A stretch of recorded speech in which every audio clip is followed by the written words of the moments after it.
Hello everyone, welcome to exam cracker. मैं भारतीय राज्य व्यवस्था एवं संविधान पर सीरीज चला रही हूँ। आज जिसका लेक्चर नंबर 9 है, जो बेसिक से लेकर एडवांस है, इससे आपका polity A to Z complete हो जाएगा। ये आपके सारे एग्ज़ाम जैसे IAS, PCS, PCSJ, lower, RO, railway, police, SSC, TET, BA, TGT, PGT, bank, NDA, CDS, PET में डायरेक्ट आते हैं। ये 1 लाइनर फॉर्म में होगा। आज का टॉपिक है नागरिकता, सिटीजनशिप।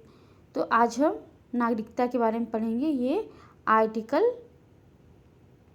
5 से 11 तक है और भाग 2 में है। नागरिकता संविधान के भाग 2 में आर्टिकल ये लिखा हुआ है, 5 से 11 तक है। तो भारतीय संविधान कौन सी नागरिकता प्रदान करता है? तो यहाँ पे इकहरी नागरिकता प्रदान की जाती है।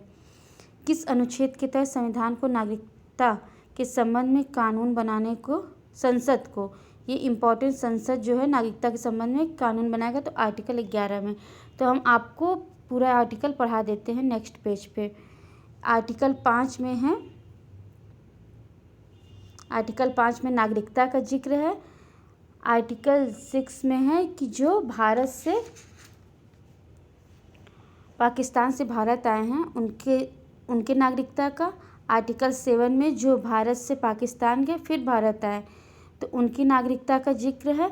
आर्टिकल 8 में जो विदेशों में जन्मे बच्चे हैं उनके नागरिकता का जिक्र है। 9 में अगर कोई दूसरे देश की नागरिकता ले लेता है तो उसकी नागरिकता स्वतः समाप्त हो जाती है। आर्टिकल 10 में नागरिकता संबंधी कानून और आर्टिकल 11 में जो यहाँ लिखा हुआ है कि संसद ही नागरिकता के संबंध में कानून बनाता है।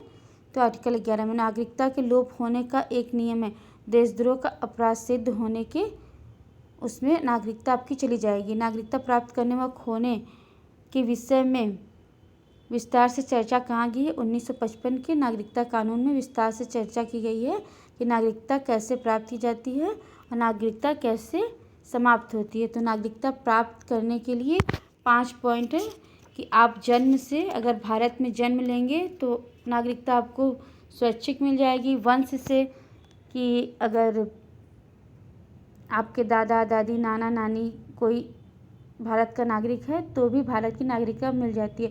पंजीकरण कि 5 साल रह करके फिर पंजीकरण करा के आप नागरिकता ले सकते हैं। देशीकरण कि आप लगातार 10 साल देश में रहे हैं और फिर जनगणना होगा तो आपको स्वतः नागरिकता मिल जाएगी।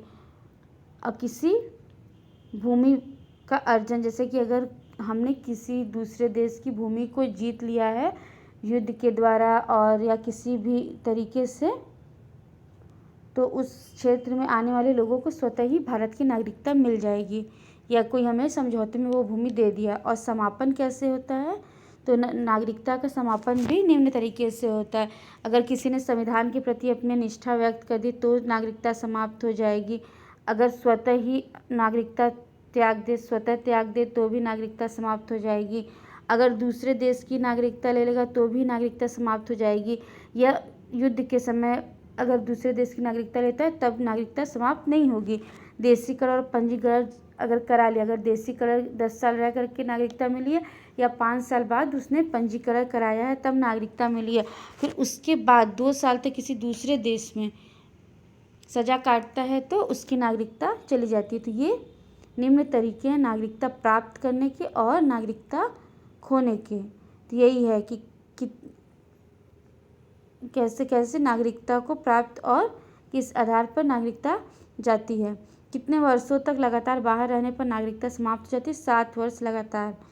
नोट, यदि छात्र बाहर पढ़ाई कर रहे हो या भारत सरकार की नौकरी में हो या वह किसी ऐसे अंतर्राष्ट्रीय संगठन में जिसका भारत सदस्य हो तो उसके लिए 7 वर्ष की सीमा नहीं लागू होती है। भारत में एकल नागरिकता की अवधारणा कहाँ से ली गई? तो ये इंग्लैंड से ली गई है एकल नागरिकता। यही वाला जो क्वेश्चन था। किस देश में दोहरी नागरिकता का सिद्धांत स्वीकार किया गया है? तो संयुक्त राज्य अमेरिका में दोहरी नागरिकता का सिद्धांत स्वीकार किया गया है।